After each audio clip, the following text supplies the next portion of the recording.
नमस्कार दोस्तों, एडुटाइम money India के एक और इन्फॉर्मेटिव वीडियो में आपका स्वागत है। अगर आपका स्टेट बैंक ऑफ इंडिया में एक सैलरी अकाउंट है तो मैक्सिमम चांसेस हैं कि बहुत सारे ऐसे बेनिफिट्स होंगे जिनके बारे में आपको पता भी नहीं होगा। इस वीडियो में हम लोग डिटेल में समझने वाले हैं कि सैलरी पैकेज अकाउंट अगर आपका है स्टेट बैंक ऑफ इंडिया में तो उस केस में आपको क्या क्या बेनिफिट्स यहाँ पर मिलते हैं इस सैलरी अकाउंट के। आपके साथ साथ आपके फैमिली मेंबर्स को भी कुछ एडिशनल बेनिफिट्स मिलते हैं, उनके बारे में भी हम इस वीडियो में जानने वाले हैं। देश का एक जागरूक नागरिक होने के नाते हमें हमारी जिम्मेवारियां बार बार याद दिलाई जाती हैं, लेकिन हमारे कुछ अधिकार भी होते हैं जो कि हमें पता होना चाहिए। तो समझते हैं सैलरी पैकेज अकाउंट को डिटेल में। चलिए शुरू करते हैं।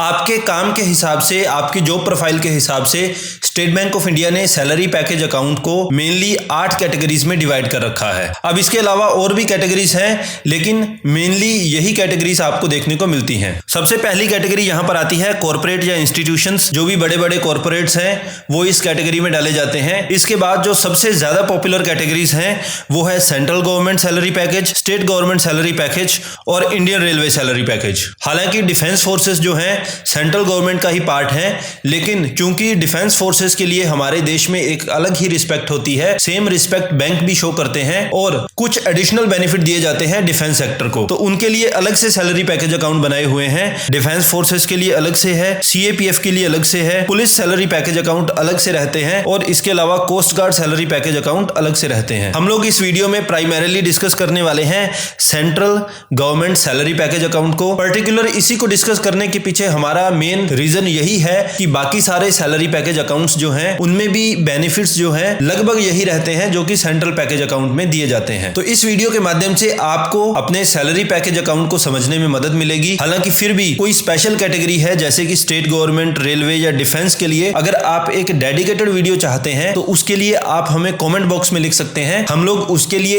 एक डिटेल्ड ट्यूटोरियल अलग से ले आएंगे। वीडियो शुरू करने से पहले आपको यह जानना जरूरी है कि सैलरी पैकेज में आपका वेरिएंट क्या है। वेरिएंट से हमारा मतलब यह है कि किसी भी डिपार्टमेंट में अलग अलग लेयर्स होती हैं एम्प्लॉइज की, तो डेजिग्नेशन को आधार नहीं मानते हुए यहां पर आधार माना जाता है सैलरी को। आपका salary package account silver category में आएगा। आपकी इनकम जो है 10,000 से लेकर 25,000 के बीच में है। अगर आपकी सैलरी 25,000 से ज्यादा और 50,000 से कम है तो उस केस में आप गोल्ड सैलरी पैकेज अकाउंट में आते हैं, और अगर सैलरी 50,000 से ज्यादा है और 1 लाख के बीच में है तो उस केस में आपकी कैटेगरी रहने वाली है डायमंड। और अगर कोई एम्प्लॉई या ऑफिसर जिसकी सैलरी 1 लाख रुपए से ज्यादा है तो उसको रखा जाता है प्लैटिनम की कैटेगरी में। तो यहां पर बेसिकली आपको यह ध्यान रखना है कि आप किस कैटेगरी में आते हैं।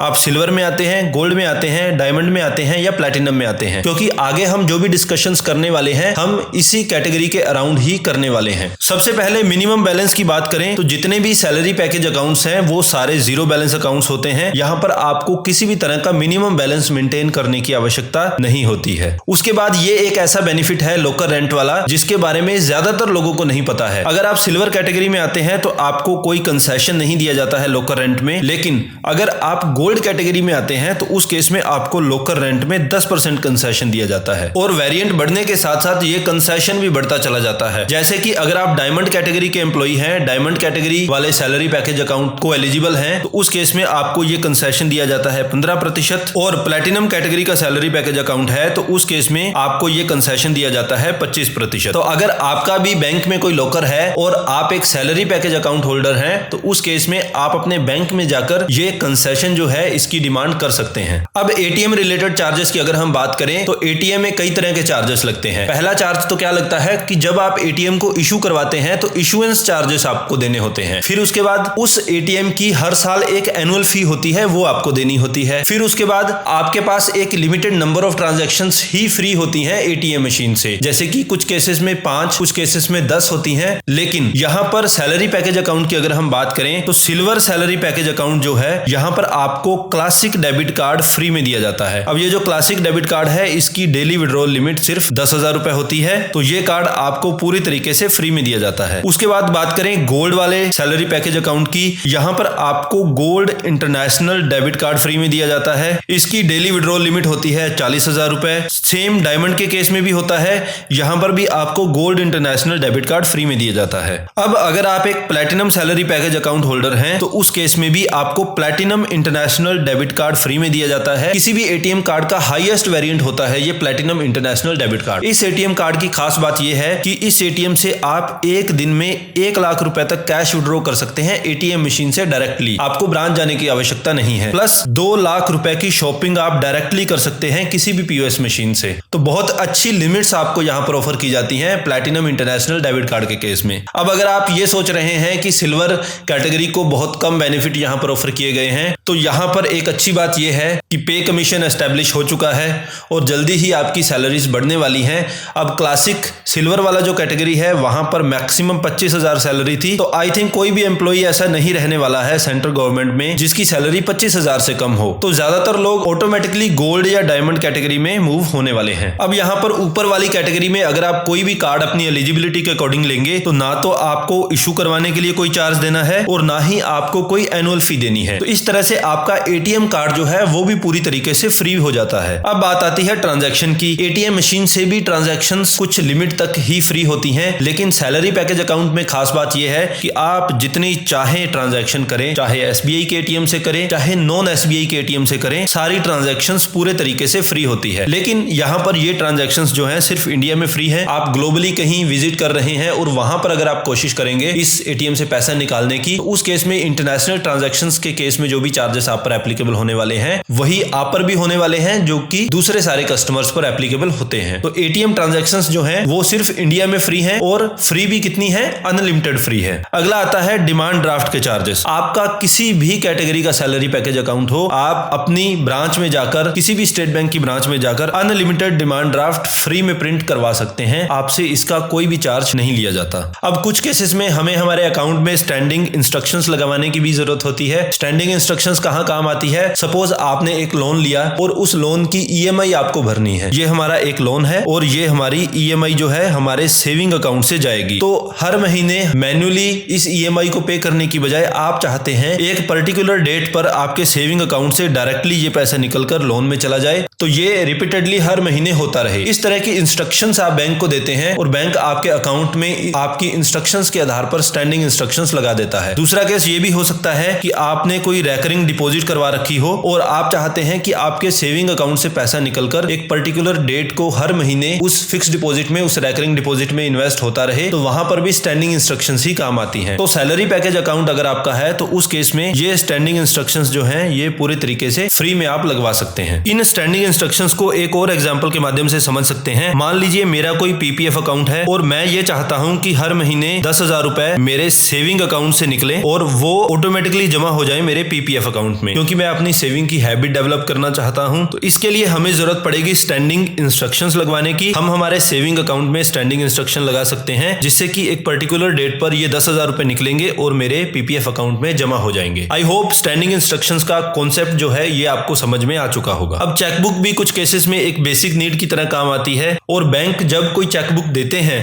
तो उस केस में अप्रोक्सीमेट 3 रुपए पर चेक के हिसाब से चार्ज किया जाता है। लेकिन सैलरी पैकेज अकाउंट के केस में ये चेकबुक पूरी तरीके से फ्री होती है, लेकिन कुछ रेस्ट्रिक्शन आपको यहां पर फेस करनी पड़ती है कि एक महीने में मैक्सिमम 25 चेक ही आपको फ्री में मिलते हैं। 25 से एक्स्ट्रा की अगर आप चेकबुक अप्लाई करते हैं तो उस केस में 3 रुपए पर लीफ जो है ये आपको चार्ज देना होता है। तो normal day to day use की अगर हम बात करें तो किसी भी सैलरी पर्सन के लिए एक महीने में 25 चेक मोर देन इनफ होते हैं। अब बात करते हैं नेफ्ट और आरटीजीएस की। आप नेफ्ट और आरटीजीएस ऑनलाइन भी कर सकते हैं योनो से या फिर एसबीआई की इंटरनेट बैंकिंग से, या फिर आप अपनी ब्रांच से भी जाकर नेफ्ट और आरटीजीएस करवा सकते हैं। आप कहीं से भी नेफ्ट करवाइए, कहीं से भी आरटीजीएस करवाइए। अगर आपका एक सैलरी पैकेज अकाउंट है तो नेफ्ट आरटीजीएस के लिए आपसे कोई भी चार्ज नहीं लिया जाता। एसएमएस अलर्ट्स की अगर हम बात करें तो आपको जो एसएमएस अलर्ट आते हैं सैलरी पैकेज अकाउंट के केस में, एसएमएस अलर्ट का भी कोई चार्ज आप पर एप्लीकेबल नहीं होता। ये पूरी तरीके से फ्री होते हैं। अब आती है ऑटो स्वीप फैसिलिटी। मान लीजिए आप ये चाहते हैं कि आपके सेविंग अकाउंट से एक पर्टिकुलर लिमिट के बाद पैसा ऑटोमेटिकली निकले और उसकी फिक्स डिपॉजिट बन जाए। कुछ लोग ऐसा इसलिए करते हैं ताकि सेविंग अकाउंट में ब्याज काफी कम मिलता है और वो पैसा सेविंग अकाउंट में आइडियल पड़ा रहे, उससे अच्छा है उसकी ऑटोमेटिकली एक फिक्स डिपॉजिट बन जाए। एसबीआई इसके लिए आपको ऑफर करता है ऑटो स्वीप फैसिलिटी। आपके अकाउंट में जैसे ही 35,000 रुपए बैलेंस हो जाता है तो उस केस में 10,000 रुपए के मल्टीपल में पैसा निकलता है और उसकी एक फिक्स डिपॉजिट बन जाती है। इसको एक एग्जांपल के माध्यम से आप इस तरीके से समझ सकते हैं। सपोज मेरे अकाउंट में 35,000 रुपए बैलेंस हो चुका है और मेरा एक सैलरी अकाउंट है, मैंने ऑटो स्वीप फैसिलिटी एक्टिव कर रखी है, तो यहाँ से 10,000 रुपए निकलेगा और इसकी बन जाएगी मेरी फिक्स डिपॉजिट। बचा हुआ 25,000 रुपए मेरा सेविंग अकाउंट में पड़ा रहेगा। इस 10,000 के बाद 1,000 के मल्टीपल में भी पैसा निकल सकता है। आप ये मान के चलिए कि बीच में मेरे अकाउंट में अब 25,000 रुपए बैलेंस था तो कहीं से 1,000 रुपए और आ गया, तो ये मेरे अकाउंट में 25,000 रुपए रहेगा, ये 1,000 रुपए और निकलेगा और ये 10,000 वाली एफडी जो है ये अब 11,000 की फिक्स डिपॉजिट बन जाएगी। तो इस तरीके से आप अपने सेविंग अकाउंट पर फिक्स डिपॉजिट का इंटरेस्ट अर्न कर सकते हैं अगर आप ऑटो स्वीप फैसिलिटी को एक्टिवेट करते हैं। अगर आपका एक सैलरी अकाउंट है तो यहाँ पर आपको पर्सनल एक्सीडेंटल इंश्योरेंस जो है वो भी फ्री में ऑफर किया जाता है। ये सिर्फ डेथ केसेस में ऑफर किया जाता है और आपका 40 लाख रुपए का इंश्योरेंस यहाँ पर रहता है जो कि एक एक्सीडेंटल इंश्योरेंस रहता है। नॉर्मल रोड एक्सीडेंटल इंश्योरेंस के साथ साथ आपका एयर एक्सीडेंटल इंश्योरेंस भी रहता है। किसी फ्लाइट के दौरान अगर कोई एक्सीडेंट के दौरान कोई मिस हैपनिंग हो जाती है, कोई एक्सपायर हो जाता है, ये सिर्फ डेथ केसेस में दिया जाता है, तो यहाँ पर आपका एक्सीडेंटल इंश्योरेंस रहता है 1 करोड़ रुपए का। लेकिन ये सिर्फ सैलरी पैकेज अकाउंट के केस में ही मिलता है जैसा कि हम बात कर रहे हैं। लेकिन यहाँ पर एक शर्त ये है कि आपने जो टिकट परचेज की है वो या तो आपने अपनी सैलरी पैकेज अकाउंट से परचेज की हो,